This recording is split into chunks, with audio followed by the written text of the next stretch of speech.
everyone, and greetings from New York City. I am so excited to be here today. We've got just a few minutes to spend together, and I want to spend some time talking about Global E-Commerce 2022, Trends Transforming Digital Retail Around the World. First, I wanted to introduce myself. I am Zia Daniell Wigder. I am the Chief Content Officer at Insider Intelligence. Many of you may know us as eMarketer. We merged with Business Insider's research wing to become a new organization focused on digital trends around the world. So let's get started. E-commerce trends rarely stay in just one market. They almost always cross borders. So what I'm going to be talking about today are just a few of the trends that we see starting in one area of the world that are set to transition to other countries. And this is by no means an exclusive list of all the trends or an exhaustive list of all the different trends, but rather just a few that we think are interesting and that are noteworthy as you think about the future of global e-commerce. So just a couple of things before we dive in. First, beware of the only in China fallacy. When we think about retail and e-commerce innovation today, oftentimes we look to China because it has been so far ahead when it comes to all things retail, and in particular, all things digital retail.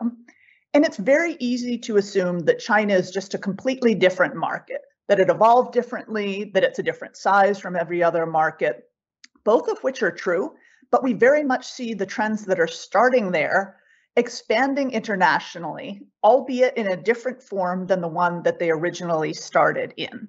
So we'll talk a little bit about that in a minute. Also, be careful of this idea that cultural differences are going to inhibit or prevent digital adoption.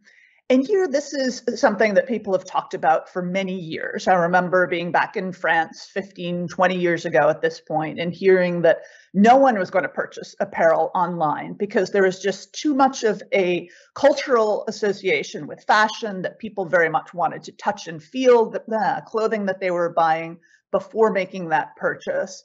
And yet it shifted online almost everywhere in the world. So you see apparel, you see footwear, you see a number of different categories that folks thought would never shift to e-commerce, having gone that direction. And we're now seeing that with areas like grocery, where you're hearing that in some countries in the world it will never shift online because, again, there's just too much of the culture that revolves around food and, touching the melons and smelling them and being able to select your own produce. Yet when it comes to the convenience of digital, when it comes to the broader product selection that digital often brings, suddenly these pieces start to trump the cultural considerations or that touch and feel component. And so you will see categories like grocery continue to shift online around the world in the same way that the other categories have started to go through it many years earlier. So just a couple of caveats before we go in and start talking about some of the global digital trends. Also worth mentioning that sometimes it just takes a long time for some of these new technologies to take off internationally. What you see in the background here is actually an advertisement that played during the US Super Bowl, the American football game, earlier this year. And all it was a series of these QR codes bouncing around in the background. And it was an advertisement for a cryptocurrency exchange. And just a couple of years ago, no one would have had any idea what this was. Yet it took the pandemic, it took restaurants shifting to using QR codes during the pandemic for this trend, which very much started in Asia and was very common in places like China and Korea and Japan, to expand to the US. And this advertisement was so popular that it crashed the entire site as everyone around the country was holding up their phone to capture these QR codes. So don't assume that a trend that may have started elsewhere will never hit within your country. Sometimes it will take a decade or longer for these trends to go beyond borders. So what is happening to e-commerce globally as we move on from the pandemic? Well, e-commerce is growing, although it is starting to slow. And pretty much everywhere around the world, all of the major markets saw a huge bump up in 2020. We saw just massive adoption, as we've all been talking about for the past couple of years, as people around the world shifted to digital channels in the midst of the pandemic. Well, those rates are coming back down to earth, and certainly we have seen challenges in the e-commerce sector. The e-commerce pure plays in this country, everyone from Amazon to Etsy to Wayfair to eBay, have had challenging first quarters. Retail overall is also getting squeezed, particularly by inflation and higher priced products today. But you do see e-commerce continuing to grow. So this year, you'll see continued, 12+% growth in every, in aggregate in every market around the world. And this market will continue to grow. So it is slowed, but it is still going to be a rising market and one that everyone needs to be paying attention to. And where are the fastest growing regions around the world? Well, the only two that will see over 20% growth in 2022 are in Latin America and in Southeast Asia. And interestingly, Latin America was actually the biggest for a long time. This is, when I say biggest, I mean in terms of growth rates, not sheer size. But you'll see Southeast Asia this year inch ahead and then pull back again a little bit. And what does all this mean for markets like Turkey and others? They will continue to move forward aggressively. Central and Eastern Europe, which is the bucket we use that includes Turkey, is going to be hit by as a region by the war in Ukraine today. So you won't see the growth rates in that aggregate region as high as in others. But in markets like Turkey, you will continue to see the growth surging forward. And as I mentioned in that slide before, e-commerce globally is a force that will continue to increase.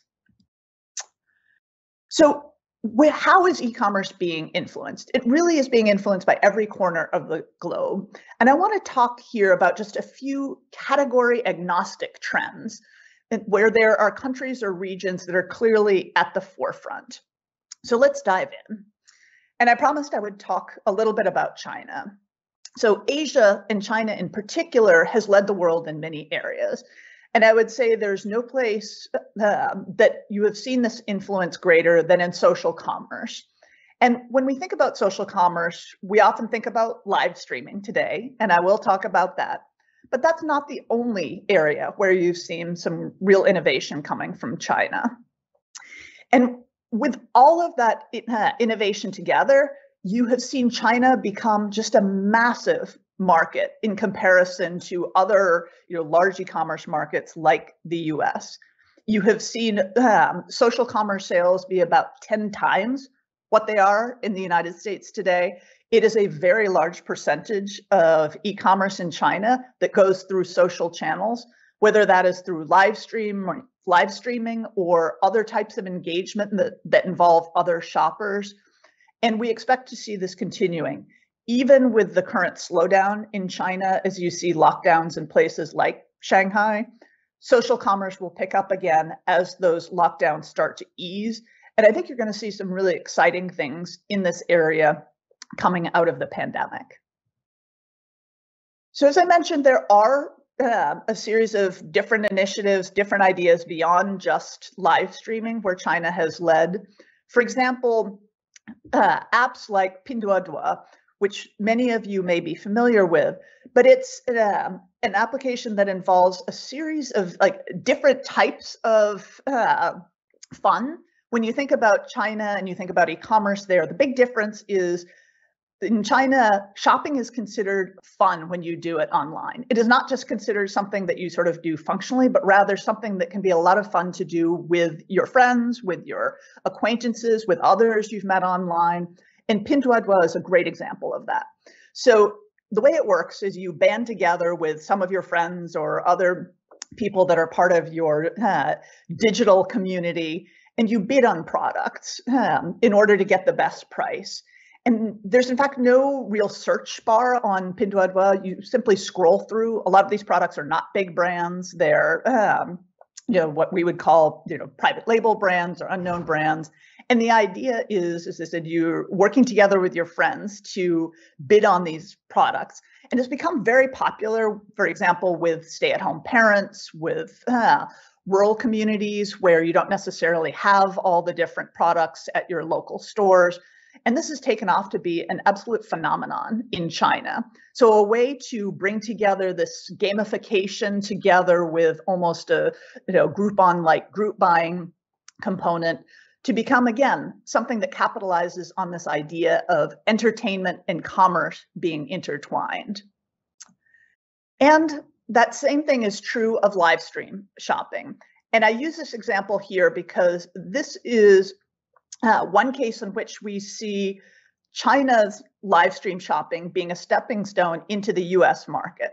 So this is actually a picture from 11/11, from Singles Day back in November at the Diane von Furstenberg store in the Meatpacking District in New York City.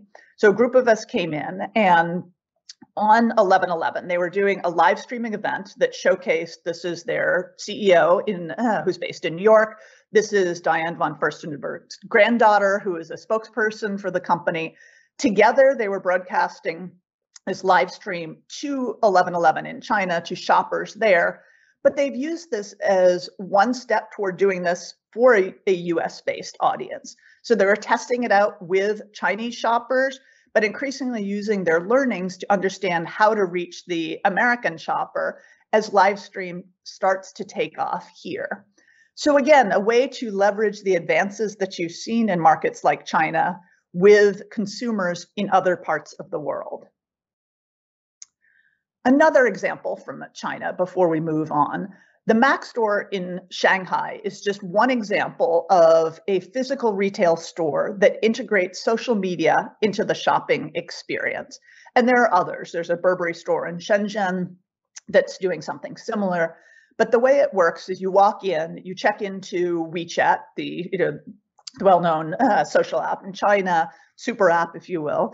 And when you walk into the store, you can then easily post about the experience. You can leverage all of the social tools that are available.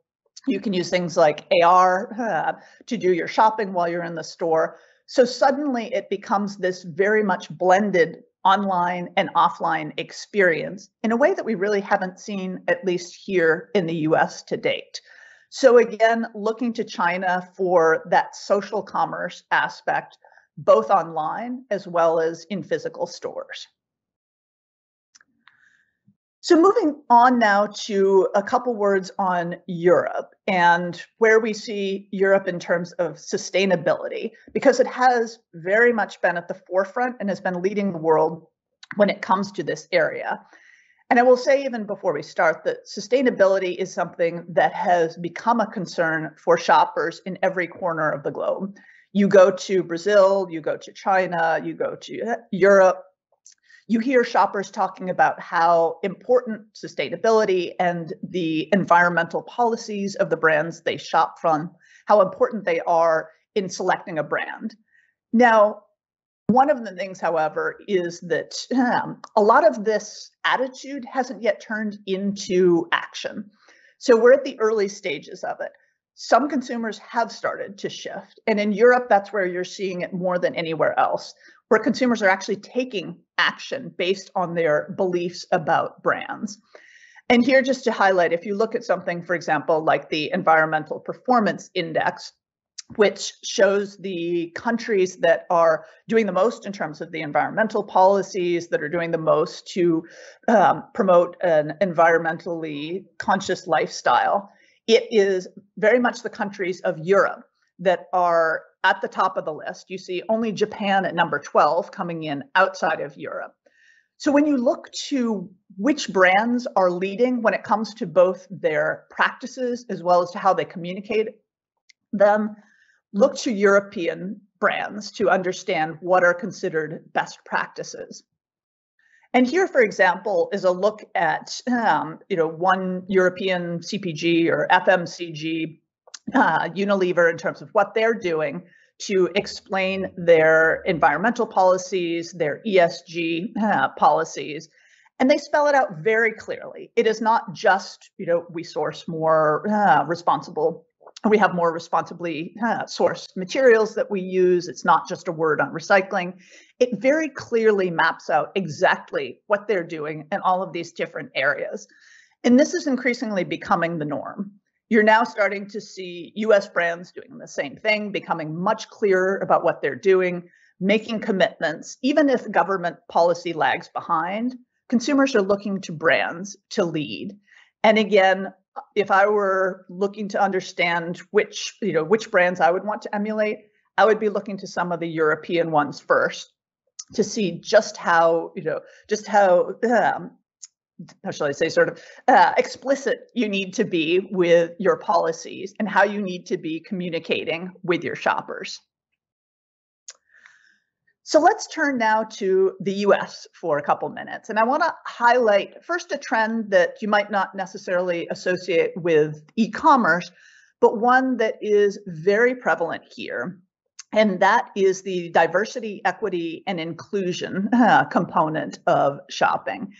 And you'll see this across both brands and retailers in terms of how they are developing their products and how they are marketing the products that they sell. So this, for example, is Band-Aid, which it took them until just a couple of years ago to come out with this selection of different skin tones in the bandages that they were selling. And there were much smaller brands who had done something similar, but it's only in these past couple of years, since the Black Lives Matter movement in the US in mid-2020, that brands have become much more conscious of their approach and have tried to become much more inclusive of shoppers of all different backgrounds. So this is one that you're seeing very much at the multi-brand retailers. And one of the initiatives that they have taken is that they are allowing you to navigate and to search based on, for example, Black-owned businesses. So Walmart, Target, local players like Yelp are allowing you to identify Black-owned businesses, whether you want to purchase products from that category because those are the ones that work for you given your background, or whether you want to support these businesses. It's very easy to do this. So instead, if you look at Walmart, they have a whole category around Black-owned beauty brands. Target, you see across a wide variety of categories. Often, beauty is one that was kind of one of the first movers in this space, but others, food and beverage have gone beyond that. And so when you think about something like this, it's going to be different in every country. And I've talked about this in a few different places. Some like Brazil are doing similar things to what we've seen in the US. Others are at sort of a much earlier stage. But key to be thinking about how your business is becoming inclusive, both with the products that you sell, as well as enabling shoppers to reach them. And this is not just an external thing either. You're now seeing businesses here in the States tying things like executive pay to companies' ability to hire, retain, and promote employees from underrepresented groups. So here's Salesforce, which tends to be one of the more forward-thinking when it comes to these issues. They are tying pay to their most senior executives, to their ability to bring in hires from these different groups. And so we're moving to a point now where it's no longer just something that people generally want to do, but that they are being compensated on as we look to have more diverse workforces than we have had to date. And as we look to enable those from underrepresented communities to rise within organizations.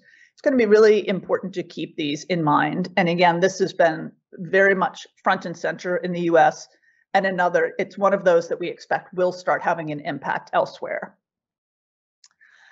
And then just a final few words on a trend that is now huge in the US, and that is the big digital and physical retailers becoming media networks.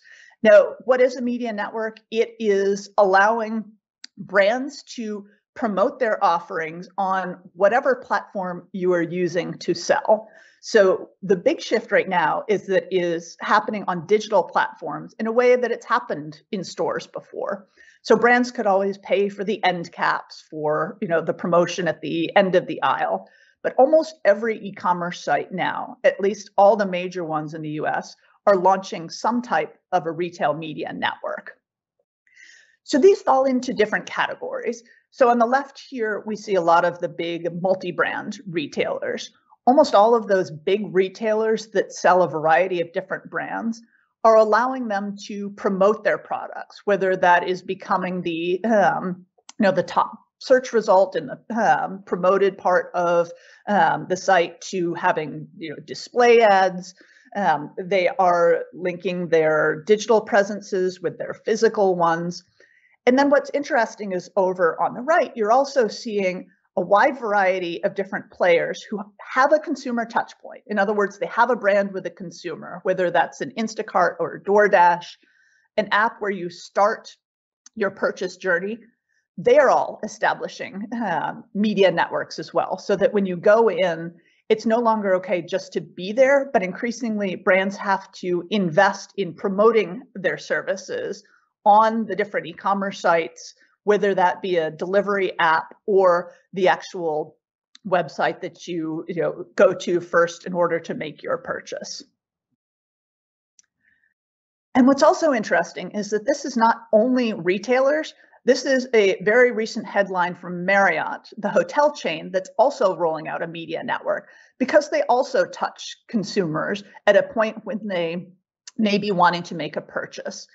So almost every big player in the market today is looking to get into this retail media space. And it has become an increasingly large part of the digital ad market in the US.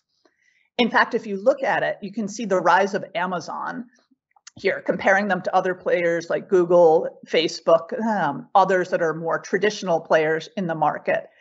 And their share of the digital ad revenue market in the US is increasing substantially. And if you look at the Amazon results, their advertising business is getting to be a larger component of their overall business. Whereas you saw e-commerce sales slide a little bit, the advertising business continues to charge forward. And others like Alibaba have a huge retail media network that's been very successful. Players in Latin America, like Mercado Libre, just announced they had over 1% revenues going toward their advertising for the first time this last quarter. So one that's very much continuing to move forward. And we expect the same thing to happen in Turkey. This is our projection for the digital ad spending market in Turkey. And while you can see it will slow over time, we talked a little bit about the e-commerce revenues here earlier, but this year we expect the market in Turkey to reach almost $500 million and continue to increase over time. Look to see retail media being an increasing component of this, and those revenues going beyond traditional players to retailers and to the brands looking to promote their products on those retailers. And so just to wrap up, keep in mind that trends that start in one country are more than likely to shift to others. It's really important to always take a global view of what's happening, because if you're not, you're missing out on some of the key new initiatives that are emerging around the globe, and you'll miss out on being a step ahead of others who might just be looking at the domestic market. And as I mentioned, don't assume that one trend that started elsewhere will never transition to your market. Don't assume that if it hasn't hit in just a couple years that it will never make it. All of these trends are shifting across borders, and it's making it a much more exciting time to be in e-commerce. And with that, thank you so much. I appreciate your being here today. And again, it was a great honor to be with you.